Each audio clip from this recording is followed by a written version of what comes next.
नमस्कार।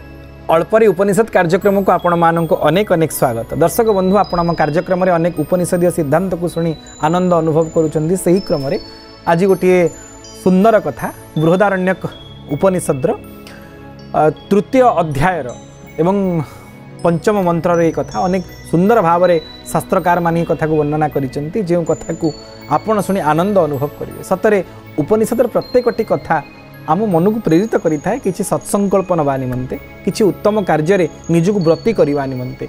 से भली गोटे कथा मनीष जीवन में आवश्यकता कौन रही से तीनटा जिनसर आवश्यकता रही ना कौन ना मनुष्यत्व, मुमुक्षत्व, महापुरुष संसर्गता। कौन कौन आवश्यकता रही ना मनुष्यत्व। दर्शक बंधु प्रथमे आमको मनीष होगा पड़ो। आपड़ केमती कथा आम तो मनीष नुहे आज्ञा। मनीष एक सामाजिक प्राणी। मनीष को मनुष्यत्व अर्जन करने को पड़ो। पृथ्वी रे कौन जीव को तार निजर स्वतंत्र स्वरूप को अर्जन करार आवश्यकता नहीं, किंतु मनीष हूँ एकमात्र जीव ताकू तार निज स्वरूप में प्रतिष्ठित होगा पड़ो। बाघ के व्याघ्रत्व अर्जन करार आवश्यकता न थाए, सिंह के हिंस्रत्व अर्जन करार आवश्यकता न थाए, किंतु मनुष्य को मनुष्यत्व अर्जन करार यथोचित आवश्यकता रही। दर्शक बंधु मनीष को मनीष होगा पड़ो। और जदि मनीष पाखे मनीष पणिया नहीं तेरे से मनीष पदवाच्य नुहे। मनुष्य रूपेण मृगाश्चरती। देखापी मनीष हो तार समस्त कार्यकलाप मृग भाया पशु भाया हो।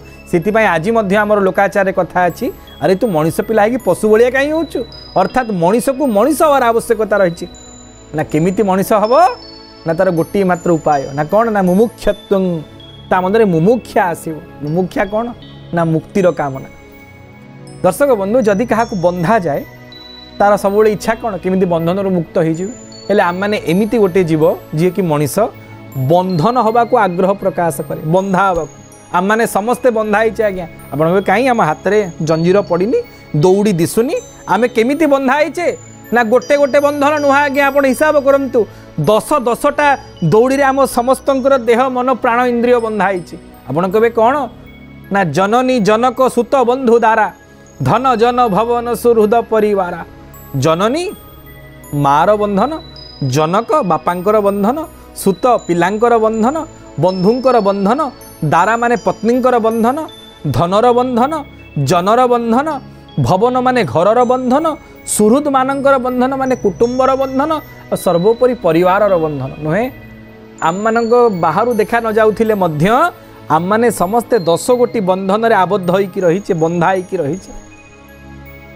तेणु जीवन में बंधन मुक्तिर आवश्यकता रही। जदि आपन कहीं ए दौड़ी रे बांधी दिए आपण कौन चाहिए मुझे बंधन मोक्ष हो मुक्ति हो मुक्ति लाभ करी ये बंधन मुक्त हो। किंतु ये एमती 10 गोटी बंधन जे बाहर को देखा जाऊनी, किंतु से बंधन मुक्ति पाई मैं इच्छा भी प्रकाश करूने। आ से बंधन रे बंधा ही आम जीवन शेष गति मध्य नष्ट हो जाउची, विनिष्ट हो जाउची। जीवन अंतिम फल जो भगवान संसार को प्रेरित करथिले ता सठिक मार्ग रे पहुँची पारु नाही ना। केमिति हबो मनीषर मनीष पणिया अर्जन पाई मुमुक्षार आवश्यकता रही, मुक्तिकांक्षी आवश्यकता रही ना। केमिति हेबे ना महापुरुष संसर्गात। जेतेबेले संत महापुरुषंकर संसर्ग हो संग हो सत्संग लाभ हबो तेबे जाई असंभव संभव हो पार।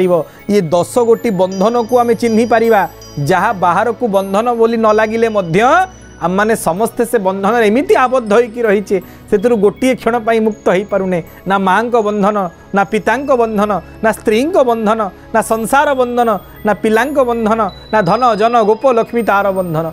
ये 10 गोटी बंधन मुक्ति आम लाभ करने इच्छा प्रकाश करूने। आमको बांधी चली प्रतिक्षण छंदी चली ना। एथुर मुक्तिर उपाय केवल गोटे ना कौन ना महापुरुष संसर्गात। महापुरुषंकर संग, मनस्वी मानकर संग। जो मैंने निजे मुक्त होती से माने ही आमको मुक्त करें। जे निजे बंधनग्रस्त सी कौन आपण को बंधन मुक्त कर। दर्शक बंधु गोटे जेल रे जे कैदी सी कौन आपण को आपण थिबा कैदी होकर रही जेल कौन मुक्त कर नुहे ना। जी निजे कैदी नुहे, जे निजे जेल अंतेवासी नुहे से ही आपण को ये जेल रूपक बंधन उद्धार कर, कारागार बंधन मुक्त कर। आसंतु संकल्प ग्रहण करवा। जीवन में 3टा जिनस जानिबार आवश्यकता रही। प्रथमे मनुष्यत्व मनीषपणिया अर्जन करवा ना मनीषपणिया केमिति अर्जन करवा मुमुक्षत्वं मुमुक्षा मुक्तिकांक्षी हवा ये 10 गोटी प्रथमे आपण बंधन को चिन्हिबे तापरे बंधन मुक्त हेबे जे पर्यंत आपण निजर बंधन को चिन्हि पारि नाहंती बंधन को जानि पारि नाहंती आपण को किए चारिपटु बांधिची निज बंधन को न चिन्हिबा पर्यंत बंधन को सठिक भाव रे अनुसरण न करिबा पर्यंत बंधन को आपण अनुक्षण न करिबा पर्यंत सेथुरु मुक्त हेई पारिबे नाही बंधन मुक्त हेबार प्रथम उपाय प्रथम लक्ष्य होची निजर 10 गोटी बंधन को चिन्हिबा केमिति जानिबे ना महापुरुष संसर्गात दर्शक बंधु आपण माने दशम स्कंद भागवतर नल आउ मणिग्रीवंकर संवाद को पाठ करिथिबे इंद्रंगर 2 गोटी पुओ नल आउ मणिग्रीव जेणु यौवन रहिछि धन संपत्ति रहिछि पदलालसा रहिछि